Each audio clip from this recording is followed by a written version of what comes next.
Major Mohommed Ali Shah is joining me on the broadcast for this big story. Now, a very good morning to you, sir. Now, Ahmed Masood has come forward and said that Pakistani media is spreading lies and it will be his last day when Panjshir is taken over. Do you think there is a deliberate attempt to spread false information on Panjshir? Because it's not the first time that such reports are coming to light. Of course, why only this? In fact, about a month back, Taliban had said that they have taken over 85% of Afghanistan, including Kabul.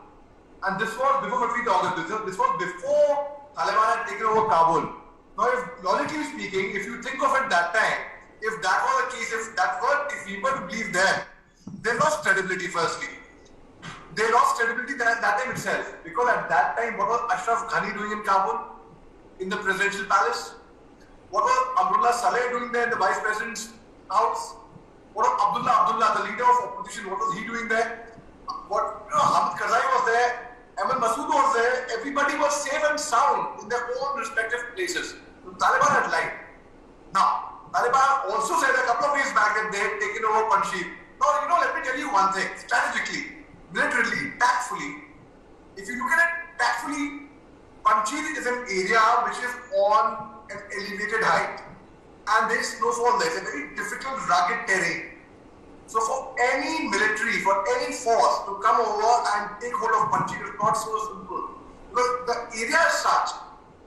So when because there is snowfall there, even right now at this point of time, there is a bit of snowfall in Panjshir.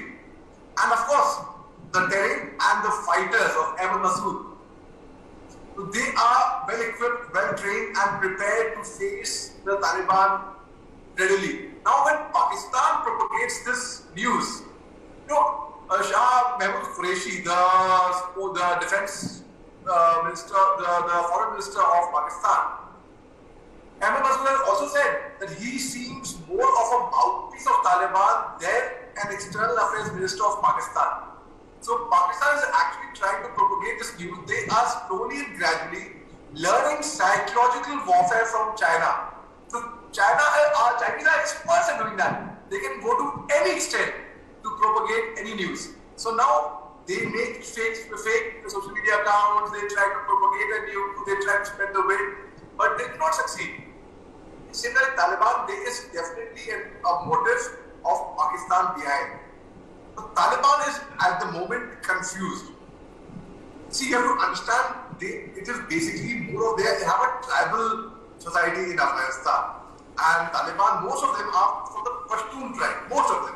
Their leaders, everyone. So if you look at the ethnicity, they and 10,000 fighters from Pakistan, supporters rather, had entered Afghanistan to support Taliban, over 10,000 in fact.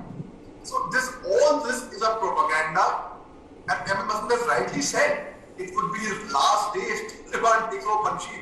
It is, I would say it is practically impossible for Taliban to take over Panjshir for that matter.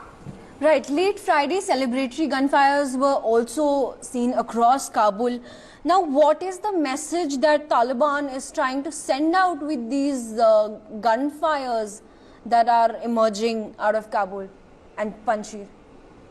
See, in Afghanistan, actually, everyone, they have a license to possess the big arms, like AK-47, unlike India, where we can only get a license for a .22 or a revolver or a pistol or a 12-bore through the DM office at great difficulty. Now, when Taliban puts this gunfire, celebrity gunfire, they've had their Pashtun dance, they have been celebratory fire, they have celebrated, all right. They've reached a certain destination, all right. Now what? It is like you wanted to go to a particular destination and not knowing, reaching there by an aircraft, all right, you reach the airport. Now what? You don't know where to go because they've never handled this form of governance. Only governments, they talk about following the Iranian pattern of governance where the religious head is the Mulana. He is the Supremo. Habibullah Askundala, they are trying to make him the Supremo, which is you will have more powers than the Prime Minister President. But let me tell you, they have no experience. Even when you go for a job, the HR looks at your qualifications and your experience. So the only experience they've had is from 96 to 2001 it was a barbaric experience. On 27 September 1997, they hung their president, Dr. Mohammed Ali Shah, on a lamppost publicly, on public display, who was taking shelter in a UN office. Just imagine, and they dragged him out publicly. So that is the only experience Taliban has. They have experience in, yes, in allowing quotas to women, killing children, hanging the innocent ones, bullying the people who are unarmed, putting a bomb somewhere slyly and hiding and running away from there and watching from a distance and feeling happy, we did something brave. That is all the Taliban is actually good at doing right now. So now when they come out with they're trying to get an image makeover and saying we are against Taliban, we should give a chance. You know, it is like saying, okay, I will put my life at stake. I will give you a chance. I hope you don't kill me. And you put your life at stake, and then would you do that? Nobody would actually put their life on stake for anyone to give a chance. Why? Actions speak louder than words. And Taliban repeatedly, they contradict their own laws. In 1964, they had formed their constitution. In 2004, that constitution was revamped with the intervention of Americans, of course, because when America had sent their troops into Afghanistan in 2001. So now when Taliban takes over, they say we will revamp our constitution back to the 1964 model. 1964 constitution. Now if you see the Article 25, Article 26, up to Article 30, Bravo, B, it is very, very contradictory to what they actually are practicing on ground. So they do not practice before they preach. And they talk about Sharia law. Let me tell you, Sharia law first applies to them then.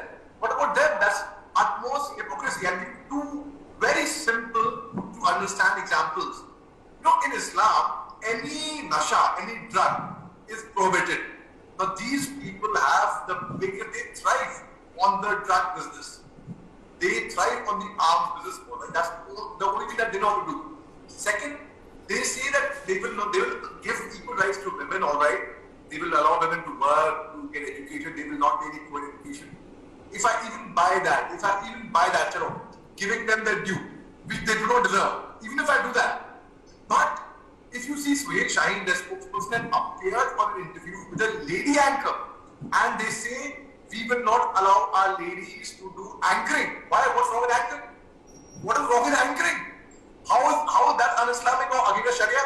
So the problem is these people have not understood the Sharia themselves. They have their own interpretation of Sharia, and which they want to put their own jungle, barbaric, uncouth law in place.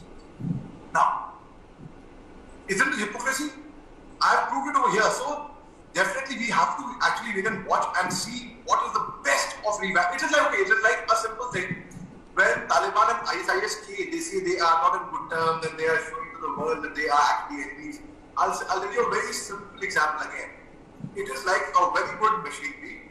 The sticker of that, you replace it with a different sticker. That does not mean by replacing the sticker, the whole equipment changes. The equipment will still remain that. It's as simple to understand them as that. Right. I thank Major Mohommed Ali Shah for joining us on the broadcast and sharing his insights on this big story that we are tracking on the broadcast.